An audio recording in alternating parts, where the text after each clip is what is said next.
The Pat McGann Show is presented to you by Tiege Hanley, uncomplicated skincare for men. Did you see the Phillies Karen?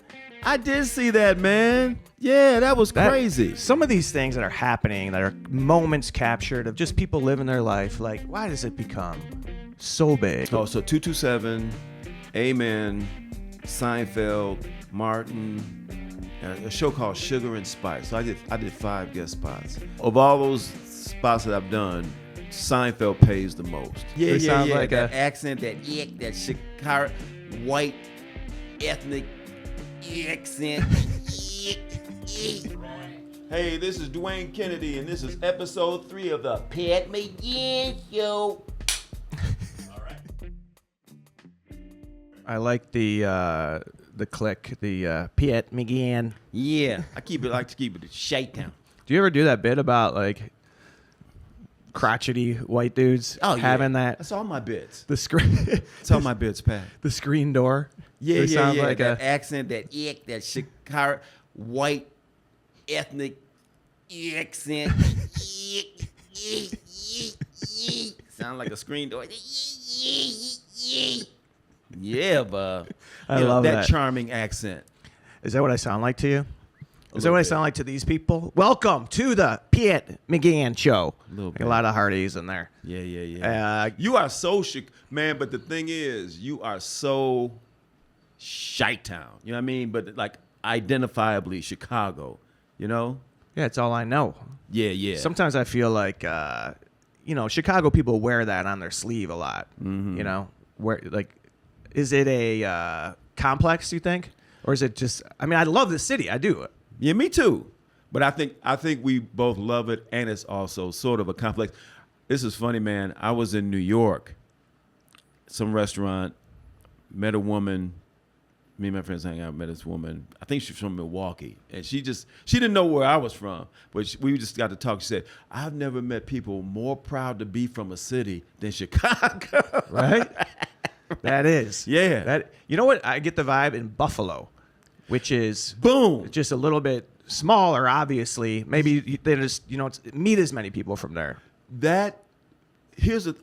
Buffalo, upstate New York, Buffalo, Syracuse, in that area, they sound just like Chicago whites. It's almost the same accent, which then made me think, because, as white folks came from the West, from the East to the West, that Slavic, that accent started in Chicago. People with that accent, they sort of settled in New York and East, and then they migrated and then coalesced in Chicago. So Chicago's like Chicago whites just building canals all along the way, digging out water. Yeah. I think we look at the country so a wrong way. Like, I feel like the more I've traveled, I feel more connected to people that live on the Great Lakes, like Buffalo, Rochester, Cleveland. Cleveland, I guess you'd lump in Midwest, but even like up into Minnesota, even Toronto on the other side. Mm-hmm. That Great Lakes region rings more true to me as like a place than the Midwest. Like, I don't feel that connected to Iowa, parts of Indiana. Iowa. Once you get out of, the Northwest, once you get out of the region, once you get out of Hammond, they're like, how can we describe it so it doesn't sound like we live in Indiana? We're going to call it the region. Is that what they do? It's like something out of Hunger Games. How do we make Hammond sound cool? I'm from the Ham. Right. Munster. But like once you get south, I don't know what the dividing line would be, but like southern Indiana, southern Illinois, like I would even say south of Kankakee in Illinois, brother. You in the south. South of I-80. Yeah. Right. Yeah. South of Roosevelt. South of the Cracker Barrel, right on I-80 and what is that, 94? Right there. That's where it all begins. When you start noticing there are more crackers than barrels. Yeah. All right, hey, I haven't even given a proper introduction here. I'm with Dwayne Kennedy, guys. I'm so fired up. Obviously, we have a rapport. We're buds. We're friends. This is the guy that, one of the first comics I met coming up. I have a lot of I revere you as a comic, but also as a friend. I appreciate you coming by here. Oh man, Dwayne is a tremendous stand-up comedian. He's an Emmy award-winning writer. He's appeared on every late night show. He's got a special just released recently. He's got other specials, Showtime, a lot. I won't bore you with the credits. Yeah. But very happy to have. I'm gonna say your name in a black way since you said my name in a white way. A black Chicago way. Black Chicago way. Yeah. I'm not gonna do that actually. Pat McGann show canceled. I didn't even know you could cancel a podcast. Hey, he said it. He did a white accent. Well, anyway, Dwayne Kennedy, thanks for joining me. What is going on, man? Well, Bob, let me see that. Nothing. Nothing? No, I'm trying to, doing shows. The same stuff we're always doing. Hustling for the next gig. Right. So now I'm touring with W. Kamau Bell. Yeah. Yeah. He's a cat that I worked with on. Well, you wrote the show right on the show. That was where the Emmy, right? Yeah, man, that was crazy. So yeah, United Shades of America. That's the show he was doing. That got canceled, but that was the show that I won the Emmy for doing accents. Yeah. Well, he let me do a few accents. And they said that's enough. Canceled. Cut. So yeah. That's the show I got the Emmy for. Which, you know what, man? Honestly, I appreciate that, but it's where do you have it? Where do you have it on a display, on a shelf? I have it on a mantle. Nice. Yeah. Where? I got it in the car. I got it right outside, Pat. Hold. What? I'm glad you got your keys on it? Yeah. Got it. I usually wear it like a chain around. What's up? Are you modest about it? Yeah, I tell you this, man, and not to seem like it's not even like fake, self-effacement, I appreciate it, but I don't feel like, I'm not saying I don't feel like I earned it, but it's like what I do on that show, I was a producer and I wrote on it, but it was, it was Kamau's show, but you've written on many shows. This is really even if you looked at it as a lifetime achievement award, you're certainly you earned the award, man. Yeah, I guess right? so. Yeah. How many shows have you written on? You wrote on Arsenio. I wrote on the show. The first show I ever wrote on was Orlando Jones show. Then I wrote on Totally Biased with W. Kamau Bell. That was his first show on FX. And then I wrote on Arsenio. And then, what do you like about writing on a show versus performing live, doing stand-up? What do I like about it? If it's a union show, I like the steady paycheck. Yeah. When I wrote on Orlando show, that was the first show I wrote on. That was fantastic because I had never written on a show before, but all the cats I wrote with were cool. It was union. Yeah. So you're getting a union, Writers Guild wage, brother, which is decent money. Consistent. Yeah, consistent. And it was it was a new experience for me. But I enjoyed just the camaraderie of writing with the folks. And the fact that Orlando was real generous. So we actually got to be we wrote sketch. Here's what happened was I got hired in to write, but there was no real designation of what I was supposed to write.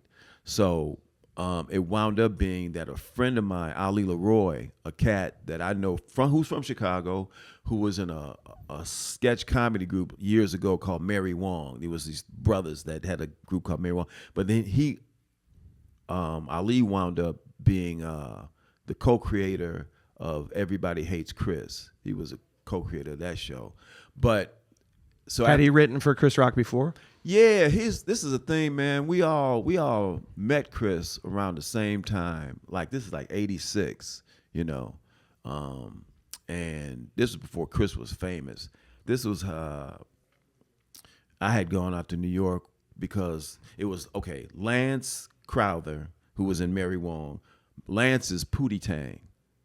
You know Pootie Tang? Yeah. Okay, that's Lance. That's my friend. So they were in this group. and doing sketch comedy. And then Lance went to New York to do stand-up as well. So he's living in New York, but he would periodically come back and whatever. So he's... You're talking about Pootie Tang. Pootie Tang. Stop calling him Lance. Pootie Tang. I want to hear that. So the Tang, P-Tang, he came back. Is that what P.T. Barnum stands for? Yeah. Pootie Tang Pootie Barnum? Tang Barnum. Yeah. You know what I mean? You didn't know that? There's a sucker born every minute. Pootie Tang Barnum. There's a sucker born every minute, and some of them wind up in a Chris Rock movie. You know what I mean? Yeah. So Pootie Tang Barnum came back. Came back to Chicago, but like I said, he was living in New York at this time. But he was coming back to Chicago, and he was performing here and just visiting. He was from here, so he was saying, "Hey man, you gotta come to New York, man." Like, I don't know. And at this time, I had never been east. I had been to D.C. as a kid, 8th grade for a field trip, but beyond, I've never really been like further east than like Detroit or Ypsi, Michigan, which had people there. I always think about that field trip, to Washington D.C. Yeah. Like, some of those people that were there on January 6th probably had not been there since their 8th grade field trip. They're scaling the wall like, oh man, this didn't seem so high when I was. This field trip is awesome. Hand me my rifle, We get to go inside this time? Right. And take a dump in the hallway? Woo! You can't beat this field trip. You're pardoned. Yeah, right? No, all right. Oh, man. We won't go down that road yet. Okay. Or right now. All right. Okay. So you meet. Yeah. And at this time, what you're doing stand up in Chicago? I'm doing stand up in Chicago. And are you part of because there's comedy is a little bit segregated historically in Like the Chicago. city. Was maybe Yeah. more than it is now. Maybe. Oh it's a little, yeah, when I started, I was doing all the Jim Crow rooms. You never did those rooms, huh? You never did did all that? separate but equal night at Zany's. You never did. I mean, did you work a lot of the black rooms, the urban rooms? Yeah, the black rooms. Urban. Oh yeah, right. Yeah. That is kind of awkward, right? I mean, urban. I get what you mean, and we were laughing about that, and I was making fun of you about it. But I get it. It's an identifier immediately, but it has a connotation like urban. Yeah. That means black. That means people yelling. That means what I mean. It has a certain connotation, Right. And you're not wrong. But listen, that's not the point. But I didn't do a lot of. I didn't when I came up. I did like my first time going on stage was Zany's. Yeah. Their open mic night. And at that time, the black clubs were what, Jokes and Notes, or Yeah, that was it. Jokes, and then in whatever like independent shows people were doing on the South Side or the West Side. Yeah. Like the cats I was mentioning, like Mary Wong, they would perform at black spots on the South Side. would you do that occasionally? At some point, man, I did. When Bernie Mac was touring, he used to do. There was a club, what's the club called now? Is it Tommy O'Toole's? Oh yeah, Timothy O'Toole. Timothy O'Toole's. That used to be a club called Miltroneers. Really? Yes. Right there on Right, that like same Fairbanks, Superior-ish. Yeah. And then I found out this. Before that, it was I think it was called BBC's. It was a nightclub. Oh right. I think so. But anyway, so when it was Miltroneers, Bernie Mac used to when he was in town, he'd do a show there every Tuesday. It was like a variety show. He had a band, music, comedy, all that stuff. That's man. cool. Yeah, it was real cool. So I used to do his room, but it was great. It was great. Now, what do I say? But Yeah. it was, even though they were black people, even though. Yeah, I mean, but no, it was really cool. And the thing I really liked about it was he would tell the audience, look, see, this is my thing. It doesn't matter black, whomever. For me, I'm not a fighter, so I don't want to get up there and have to be battling with the audience. Yeah. Or, you know what I mean? For many reasons. First of all, I just don't want to do that. Second of all, it's not like I can't say some stuff, but then I don't want to wind up having to, have to get snuck out the back because of something I said on stage, But anyway, so Bernie's room he would come on, he would tell people, hey, thank you for coming. Just respect the acts. no heckling, no cell phone, you know what I mean, no whatever. So he cultivated the type of audience, you know what I mean? Right. So that place, I loved it, man. I love that there's history there because they still have comedians you should know. Yeah. And I didn't realize that it's historically a comedy place too. I have not done a lot of. I did a urban room. I did a show in Blue Island. I had no idea. Yeah. And I walked in there. That's how it happens. Right. That's how it But happens. I had wanted to do jokes and notes. A lot of comics were going down there and doing the Wednesday and show. that's the thing, man. And I'm a punk. Let's start with that. Like, I'm afraid of a lot of things. And I was afraid to go down there. To some point, I said, you know what? I got to go down there. And that was the week they closed. Oh, wow.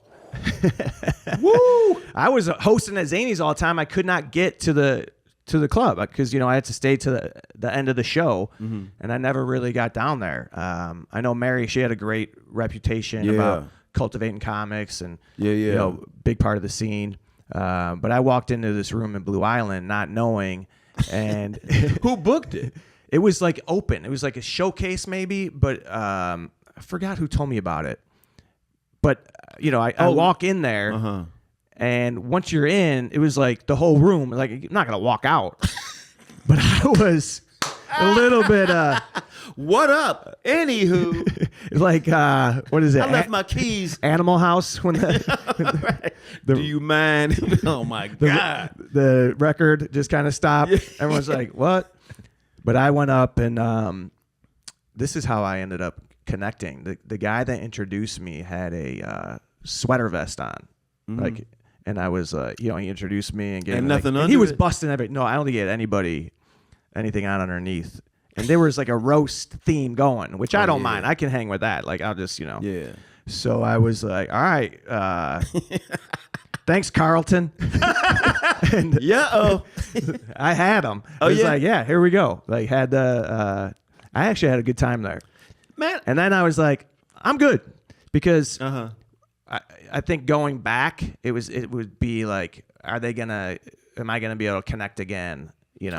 But I think it's like they would have, man. rite of passage, like and it's validating, right? You should be able to, or you want to be able to connect with every audience, Everybody. yeah, Or at least have done a variety of audiences to you're making the decision just out of a choice, but not based on fear, not because you're scared to do it. Just like you have preferences. Because even you don't do every white audience. You don't want to perform in front of every type of white person. There's some you prefer to perform in front of, and some you don't. Right. Right.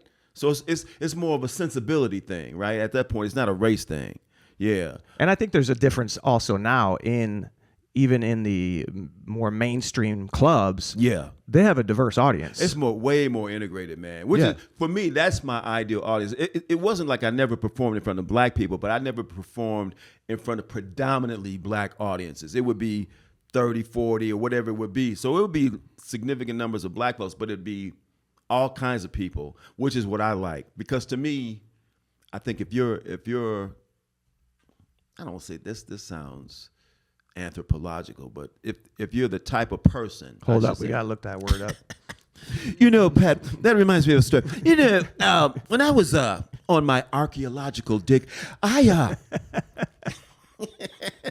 but no, if you're the type of person, You drop that like hamburger. That's your catchphrase.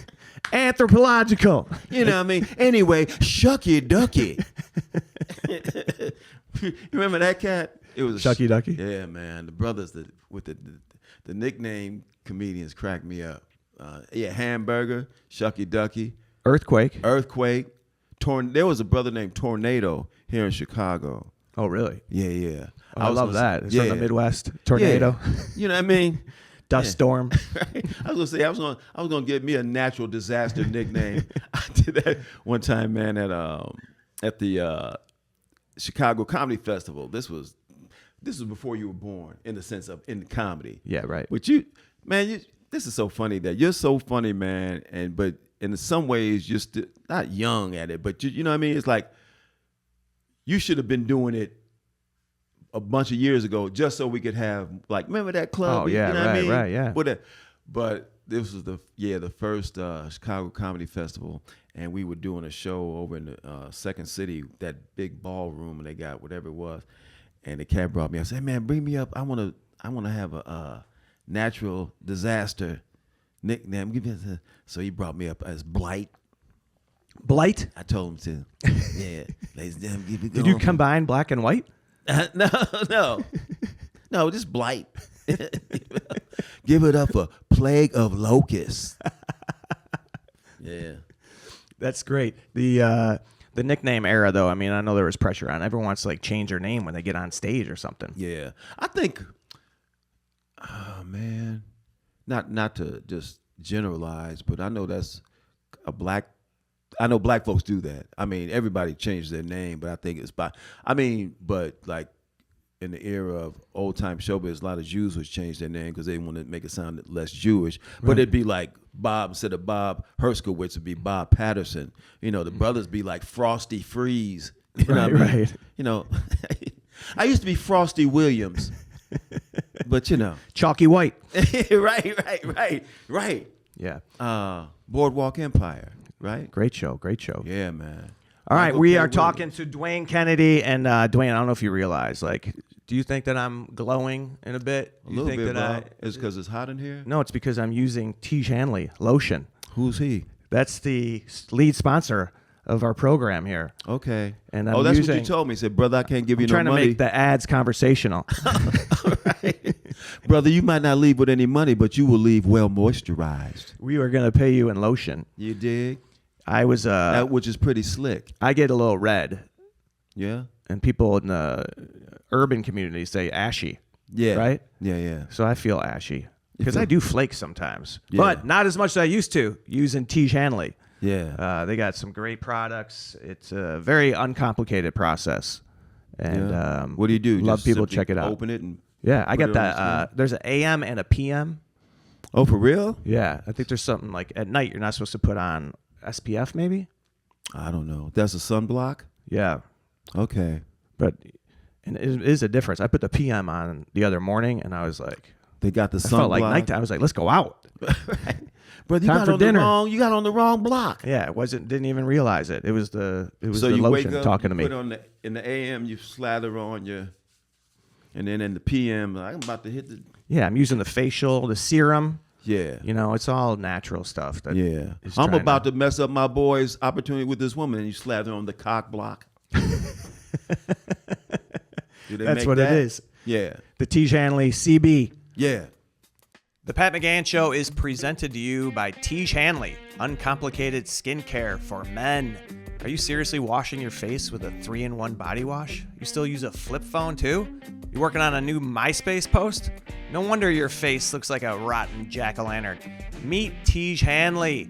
It's got everything you need to be attractive. Science-backed, foolproof. No 12-step nonsense. You wash, you exfoliate, you moisturize. We got 24,000 reviews, averaging 4.7 stars and over 3 million boxes sold. These guys are as legit as it gets. It's time to fix your face, okay? Go get a box of Tiege Hanley at tiege.com/Pat to get 40% off your first order and a free gift. That's tiege.com/Pat. Tiege Hanley. It's the way we face the day. All right, we are going to talk about some headlines with you, Dwayne. I don't know if you've been paying attention to the news. I've been I know you've been around. Not to. Did you see the Phillies, Karen? I did see that, man. Yeah, that was crazy. Some of these things that are happening that are moments captured of just people living their life, like, why does it become so big? And this one, I wasn't really like, it wasn't grabbing me as important. Like now it's like, the only thing people talk about is you got to have an opinion on this. Right. And I noticed, this was my take on it. I noticed the guy goes to grab the ball, right? Mm-hmm. And then he kind of like hustles back, grabs his son for like in a prom pose. Very awkward. The way he got behind him, like a homecoming picture. Like he like he has never held his son like that ever before in life. Exactly. Here's their ball. Embrace from behind. Because I feel like he knew he grabbed it from Karen, right? And when she comes over to him, he like, starts Yeah. kind of freaking out like, oh, what did I do? What did I do? He Yeah. knew what he did, Yeah. right? You know, And why if the kid deserves the ball, why isn't he running down and getting the ball? Like if I was at a game with my dad back in the day, he's not running like if there's a ball over there at the end of the row.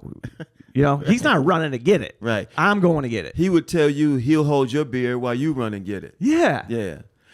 This is the thing, man, and I didn't think about it until you put it that way. See, that's why you're so good, man. Because at first I was sympathizing with my man and the kid, but I started watching that more, and I saw another, the same incident, I think yesterday, and I looked at it, man, and there's something. See, here's the thing now, because everything is documented, everything's on video. Now you don't know what's authentic or what are people doing to be on. You know what I mean? To get likes and clicks and go viral and all that crap.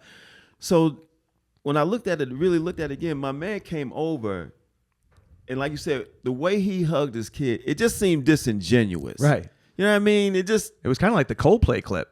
Yeah. Holding from behind. Yeah. Which is, man, And thanks a lot. So what do you think? You think the whole thing was staged? You know what? Her reaction seemed more authentic than his, but maybe she's just a better actor. Yeah. I don't know. But, okay, so let's say hypothetically, for the sake of argument, it wasn't staged. But something about him, it just seemed, the way he reacted, the way he was holding his kid, the way he made it such a show to give it back to her so it could be clearly visible that, look at me, I've been wronged, and I don't know, man. He just seemed like he was full of crap in a way. Yeah, and then I'm glad she did take them. Now I'm talking about Well, it. here we are, right? Yeah. We're talking about it, Yeah. which I don't want to be talking about it. Waste of time. We got to move on. To some other How about crap. the other big news? Well, I was home all weekend. Mm-hmm. I was, which is I rare was for not you working because this you weekend. tour a lot, man. Yeah, but every other weekend I have my kids, and I'm helping my daughter's team, 8th grade basketball. We had a bunch of games this weekend. Mm-hmm. The girls' games are a lot of fun. They're intense. Mm-hmm. I was thinking the other night watching the Bears too. Like, by the way, that game last night, Yikes. brutal. Yeah, bub. But these girls' basketball games is like the same score as a NFL game. Right. A Bears game. 10-6 at halftime. Yeah. Woo! If This they put baby's a barn burner. If they put up 30 or 40, you're like, what? Yeah. How'd they get that many? Yeah. Well, they got that one 7th grade girl. She's 6'8". Yeah, don't you love the Bears' new high-powered offense that they've been touting all? It's still the same old 10-6. Yeah, man. And then the defense gets half the points. Like, it's the Yeah. same old deal. And please stop insisting that DeAndre Swift is a running back. That cat's a glorified slot receiver playing running back. He's too small. He's too well. If it is, I don't know. It's small. I don't know what it is, man. Because he's probably the same height as. What do you mean by small? He's just slight. He's slight. Yeah. Yes. Yeah. He looks like he's gonna possibly get hurt every time he gets tackled. He should be a slot receiver, man, because he doesn't hit the hole with authority generally. He doesn't run with much strength. He's easy to tackle. He's oftentimes trying to run parallel to the line, trying to get the edge so he could use his speed to get around, which usually doesn't work, man. Stop making that cat. He's not a running back. He's a slot receiver playing running back. Put somebody else in there. Put the cat they just brought in, man, who wasn't even didn't even start this training camp with them. Britton Brown. Oh yeah. Yeah. Put Britton in there. Put B in there. This sounds like a call into like 670 of the score. Go ahead, Dwayne. First time call. Hey, they suck. It's the same old thing. Trade everybody. I miss Buffon and Obradovich. Man, did you see that? I mean, what are they doing? It's the same. Get in there. I mean, someone's got to grab these guys and tell them to tackle somebody, send them into next week. I mean, come on. What are we doing? Right. They never have a solution. Right. It's That's like- the strategy. More violence. Somebody should tell these cats they won't be able to get a carton of smokes until they get out there. I don't know who's running this thing. If I was running it, Yeah, if you were running it. Okay. And it was on the heels of the that Buffalo Ravens game was great. The NFL's back. man. That's the news. The NFL's Yeah. back. It's captivating the nation. Yeah. I've been watching a little bit of that America's Team. You know, they have to do a documentary on every team that accomplished anything. You Yeah. cannot do it. The Last Dance, that's it. That's the and now everyone I think is trying to replicate that. Of course. And the cowboy story, man. That it's pretty. I heard it was good. I haven't seen it. It's all right. A lot of drama. Yeah. Much more than that they had here with the Bulls, but I don't know. I want to spoil it for people. I mean, it is just historical. People know what happened, but you kind of this forget just some of it. in. Jerry Jones is an egomaniac. Oh I man, don't know if you've heard. that is the biggest thing. Yeah, and that's what it comes down to. It's really just egos Yeah. all the time. Yeah. So yeah, that was my weekend. I'll get back to that. I had the girls, a lot of games. My son had a golf match. Golf. Yeah, he's playing golf. Oh, for real? Yeah. Okay. He a lot of these kids they play golf. I don't play. You got golf. you got me a gig at a country club one time. Oh, you I'm remember sorry. that? It was probably brutal. No, country it was cool, clubs. man. Oh, was it good? And I did a joke that it reminded me of you. Was it a golf? Like, was it a golf outing and then comedy? Because that is the worst. Or was it just a show at a country club, like legit comedy night? Like, I think it was a legit comedy fundraiser at the golf joint. what was the joke? I said, and it's in your tone. It said, man, people say golf is a sport, but really, like people say, man, you look good, and then you look in tone. Like, what, you been golfing? Yeah, right. Who says that? Yeah, Nobody. Every slob is out there. Yeah. A lot of these kids, like, and you know, we don't have access to a golf course often, you know. So Except you're the going public out there, one. they're signing the kids up, and it's like, oh, I'm on a golf team. Like, why are we going out there and having a match? Like, why can't kids just go to a range, go hit balls for an hour? It's all these games, all these tournaments. It's just too much. And then you had to buy him clubs and all And then that you're stuff? driving out there. Yeah, he's got clubs. You got to get the shirt. The shirt. Every school now, like, dude, my kids have a T-shirt for every event that happens at the school. Like, I got a shirt that said, like, class of 1990. You got it at the end of the year. Now, every time there's it's Halloween, they're having, like, a Halloween Fisher shirt, like Halloween St. John Fisher, Halloween, like, whatever the event is. Now, they get them or print you have to T-shirts. buy them? Oh, you got to buy them. Oh, then that's why, brother. Yeah, of course. Everything's a hustle. Everything. Every man. So I had games and then just hanging at the home. I cook some meals. Do you cook? I have, but I don't. Not lately. Not lately. I'm capable. I'm capable too, but I don't. Yeah. I don't do it a lot. I like to grill. Okay. And then my kids, I can't please all of them. They're always. I love when they get upset. Like, chicken. We just had chicken. We just had chicken. Like, that only applies to doesn't apply to Nutella on a waffle that they have every day. Like, my daughter's the Cal Ripken of Nutella on a waffle. But we just had chicken. Like, that's not a thing. You think How people about nothing? in other parts of the world, like, oh, we just had food dropped from a helicopter. I know. I'm sick of sustenance. It just had a bowl of dust. Oh, man. More dust? Jeez. More freeze-dried? Freeze-dried dust? Woo. Man, that's the thing, man. When you think about, stuff is sucking in a lot of ways. Oh, yeah. But, not to get all jingoistic, you know what I mean? Because it's getting bad here, and you know what I mean? And I know I'm not trying to get your podcast canceled, nothing like that. But still, when you think about some other countries, man, what people are going through, like, oh my God. Oh, that's what I'm like talking about. Like, why do people think it's bad here? What are you like? Because they haven't traveled. Yeah. Oh, you know what? Or with the cities. Yeah. And I want to talk about that. We got the president threatening to deploy the National Guard here, which nobody wants. Right. And you heard what he said? And we don't even need it. Because guess what? We have the Chicago Police Department, which you. I would put in front of the National Guard. Yeah. Part-time.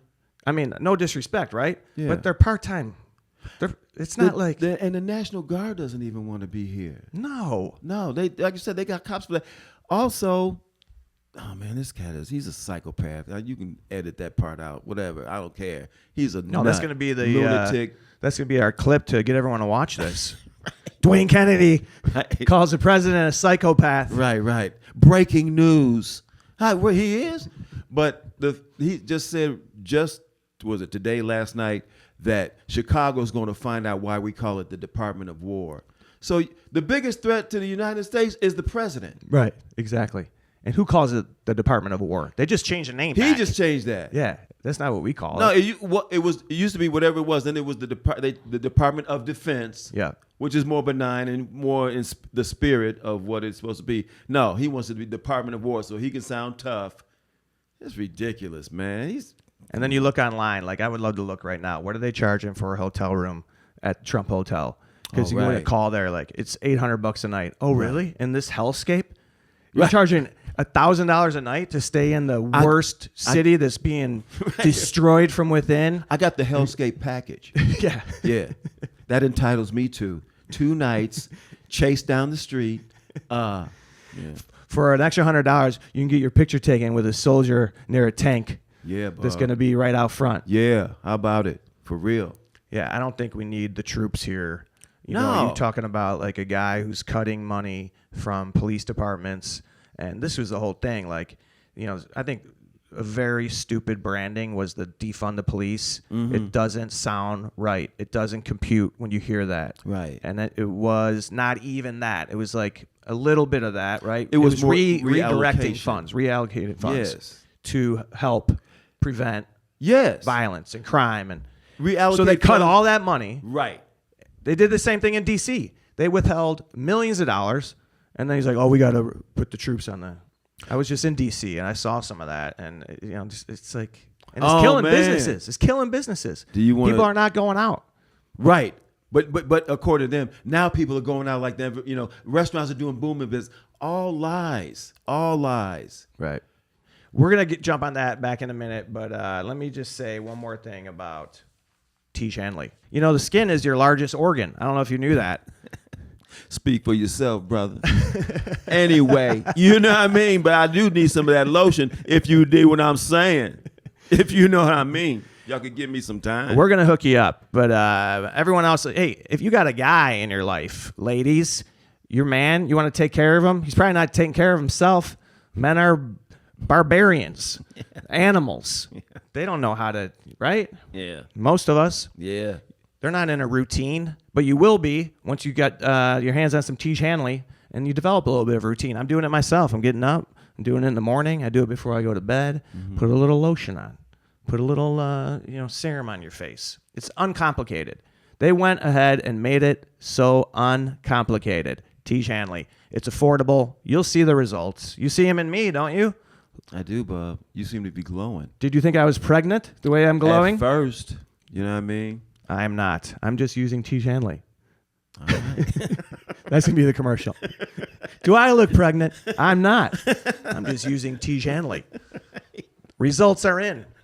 But we're going to hook you guys up with some. And if you go online, what's the, there's a code, right? Teej.com/Pat. You get a little discount. That's how we get you in. Yeah. You know, give a little sample. Who's Teej? That's what they're doing like FanDuel. They give you hey, you want to gamble with us? Here's $300. Here's the first taste is free. Yeah, right. And then you're chasing that next win. Are you on FanDuel? I'm not. I don't gamble. I got other vices. Me either. Yeah, that's what I meant to say. Well, everybody is. Yeah. I made a couple of bucks yesterday though. Pulled me out the hole. You did? Yeah. What's just a Monday? I made. Oh man, I did a prop bet that the Bears defense would score a touchdown, and I figured because it's a rookie quarterback, and that payoff. And I started to make a prop that Caleb Williams would score a touchdown, and I just didn't get around to it. And then of course he does. But overall, and I bet the Bears to win, which was looking good at first. Right. Yeah. Then it went the other way. But you got the pick six, and you got Caleb scored a touchdown. No, that's the one I thought. You know, Cass always give you, you know what I was going to do. Oh, yeah. You thought you were going to do. Yeah, right. Yeah. I had a hunch. But right. But the defense scoring a touchdown, I did get that. Good. Yeah. And then Sunday I did a prop for Derrick Henry scoring a touchdown. But this is what I do. Like if I'm certain or confident, whatever, that somebody's going to do something, like particularly touchdown props, I'll bet that the person's going to score one touchdown, and then I'll do the second touchdown, because I figure if they're going to get this first touchdown, then they start trying to buy you out for the second touchdown, so you can make a couple of dollars. I'm just trying to tell you, Pat, how I wound up in owing money. You sound like an expert. No. And as you're talking to me, yeah. I just watched your clip of when you were on Seinfeld.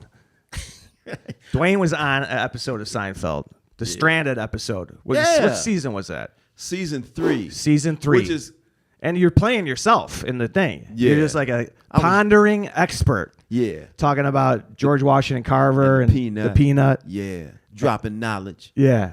I love that, man. I mean, how cool is that? I mean, that's like if you were on I Love Lucy years ago or The Honeymooners. Yeah. I mean, this is one of the most iconic sitcoms of all time. Mm-hmm. I can't even imagine I'm curious about the residuals. I mean, not the amount, but how often do you get something in the mailbox? I get okay, let me tell you this. I've done 4 guest spots on sitcoms. All right, what are you were on 227? 227. Amen. Amen. Where I played you know who played my girlfriend on Amen? Did you ever see this clip? No. Halle Berry. Halle Berry, really? Yeah. Oh, that's wild. Yeah, you know. Well, Pat, you know what I mean? You guys still in touch? We in the business. Yeah. She called. Man, she dropped me off here tonight. Yeah, we're in touch. Hey, Halle, you remember that time? Hello? Halle, I just got some lotion. Meet me back at the crib. Let's both get fully moisturized. Anywho. No, so I was on 227. Amen. And 227, were you in the window with that woman? With Marla Gibbs? Yeah. Looking over her shoulder. What's going on outside? What's going on? Whoa, they shooting out there. Anywho. I mean, that set was like Sesame Street-ish, kind of, right? She's from Chicago. They're hanging on the porch, right? Yeah. And she's in the window? And she's in the window. She's from Chicago? Yeah. No kidding. Marla Gibbs from Chicago. That was the first thing. What was the other show? So 227, Amen, Seinfeld, Martin, a show called Sugar and Spice. So I did 5 guest spots. But what was I going to tell you? Oh, of all those spots that I've done, Seinfeld pays the most. Like to this day, right? Like I average about probably $800 to $1,000 a year from that show. Just from being on that. Just from being years ago. That many years ago, saying I don't know how many lines I had. 8 lines. What was that like? Being on set, being like, just talk about that experience a little bit. It was cool, man. Okay, let me tell you this. The very first sitcom I ever did was 227. And when I didn't know anything about how it worked, none of that stuff. And so when I get there, what they do is it's like a sitcom is like a closest thing you can do, like to have like a 5 to 9 gig in show business, you know. So it's a 5 days. So you go there, you go to the stage to rehearse. You know, it's a long table, everybody's sitting around, and you do the read through. So when I get there the first day, and I'm there early, brother, because the first day never did it. So I get there, nobody's there but me, and I'm sitting there, and I go find a chair, I'm sitting, see, waiting. And this jockey who was on the show, yeah, she was huge at the time, man. She had become like the breakout star of the show. She walks in, sees me, you're in my chair. Uh-oh. First thing out of my mouth, you're in my seat. I mean, I know I could have said hello, but I'm just, you're in my chair. No problem. And this is super long. I get up, I walk all the way to the end, you know what I mean? Let me just not be in your way anymore. So from that point, and then they do the read through. Everybody comes in, and then it's funny that is that shot in front of a live audience? Like they shoot in front of a studio set. Yeah. It's like a big studio, 3 cameras. But just for the run through, you're on the stage, but nobody's there. But but just the cast and the producers and the writers. But Jockey and Marla Gibbs, who was the actual star of the show, they would try to like out late each other Oh, really? Yeah, like to show who's whatever. So we do the read through, and this is crazy, man. And so we were all sitting around the table, and we reading. You know, you read a sitcom, and you reading the line. So and some people at the table like are falling. Ooh. I'm like, this is not that funny. What's that funny? Ooh. Then you find out later, those are the writers. Oh, wow. Yeah. So they're really like... Yeah, they yucking it up because they try to keep a gig. Who wrote this? Me? Don't change that. Don't change that. Don't fire whoever wrote that. That's a keeper. That's a keeper. Yeah, man. So it's so funny. So we do that. We go on. Then we go through the rehearsal. Well, the thing I did like is that like I improvised a few lines during the rehearsal that they liked, so they kept it in. I tell you who was on this episode where I met him. You know Franklin Ajayi? No. Oh, yeah. I do remember him. He's a great... I don't know him, but yeah. Yeah, you know who he is. He's a great comedian, man. Did he write a book on stand-up? About like a compilation book?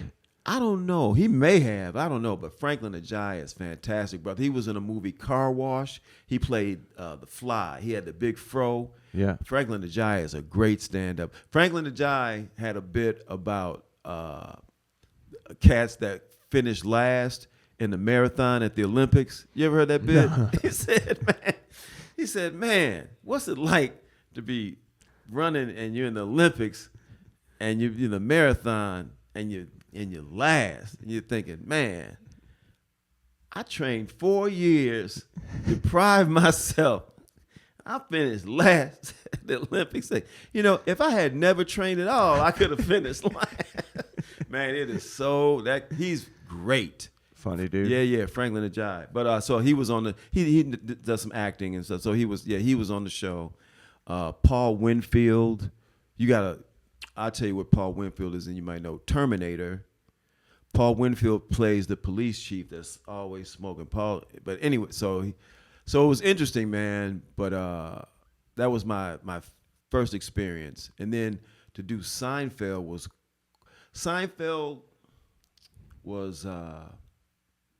of all the I liked it the most. I mean, I just thought you had interacting with Elaine the most, Julie Louis-Dreyfus. Yeah. In that episode, that's who you have most of the dialogue with. Yes. Right? Yeah. Did you know Jerry before? Had he seen your stand-up? No, but one time, not that he knew me, but one time in New York, this was again when I first went to New York. I did a show at a place. It was called the First Amendment Comedy Club, and Larry David was on the bill. Like we didn't meet or anything, but he was on the bill, so I was like in his proximity. But I didn't know Jerry, but they brought me in and read. I read the part. It was funny, and they had me read it different ways. You know, like the way I did it on the show was more straight. But I always like to play like that, I hate to say militant, but sort of. You know what I mean? Yeah. So that was one of the readings I gave him, like the walnut or the peanut. I like to be that you know what I mean? So he liked it. He said, "Well, let's try it another way." But it was real cool, man. Everybody was professional. It was really cool. Everybody showed up on time. But here's something crazy. During the week that we were rehearsing to do the show, was the week the Gulf War broke out. So, oh man! So at one point during rehearsal, everybody stopped and was watching the United States invade Iraq. Yeah, that shifted everyone's focus. Yeah. That's when we used to send troops to foreign countries. Yeah. Now they're coming to your town near you. Yeah. Or a town near you. All right. I love the Seinfeld story. I love. I wish I knew that these people had seen your stand up, because you are prolific, man. And that's a word, right? That I don't use that word. I use that word when I describe you, and I do talk about you often to other comics, and a lot of other comics talk about you. I know that a lot of the comics that left kind of right when I was starting, Kumail Nanjiani, Hannibal Buress, Kyle Kinane, these are guys that talk about Dwayne Kennedy as being a big influence on them, and you have influenced anyone that's come up in stand-up in Chicago, especially this last, 20, 25 years.